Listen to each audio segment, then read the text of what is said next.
স্বাধীনতা নেই? চিন্ময় কৃষ্ণ প্রভুকে কেন গ্রেফতার করা হলো? অনতি বিলম্বে চিন্ময় প্রভুর মুক্তি চাই, মুক্তি চাই, মুক্তি চাই, মুক্তি চাই। আমরা শুধু শান্তিপূর্ণ সমাবেশ করেছি।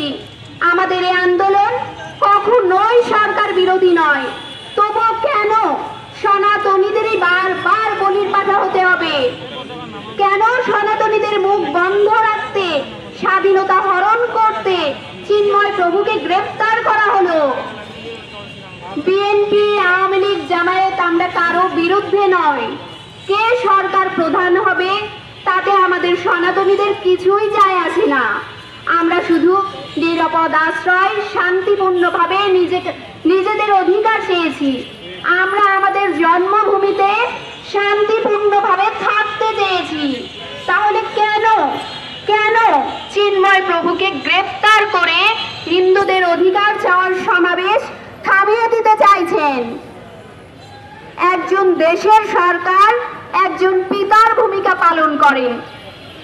দেশের প্রতিটি মানুষ, প্রতিটি ধর্মাবলম্বী সবাই সেই সরকারের সন্তান সমতুল্য।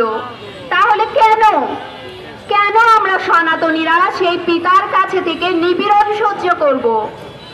আমরা শুধু সনাতনী বলে? আমরা আমাদের চিন্ময় কৃষ্ণ প্রভুর মুক্তি চাই, মুক্তি চাই, মুক্তি চাই, মুক্তি চাই।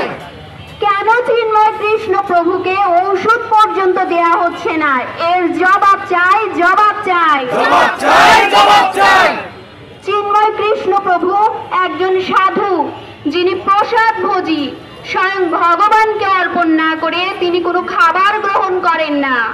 সেই প্রভুকে খাবার দেয়া হচ্ছে না, প্রেসারের ঔষধ পর্যন্ত না দিয়ে অত্যাচার করা হচ্ছে চিন্ময় প্রভুর উপর। দেশের সরকার প্রধানের কাছে, একজন পিতার কাছে তার সনাতনী সন্তানদের অনুরোধ রইল, আমাদের চিন্ময় কৃষ্ণ প্রভুর মুক্তি চাই, মুক্তি চাই, মুক্তি চাই, মুক্তি চাই। জয় শ্রীরাম।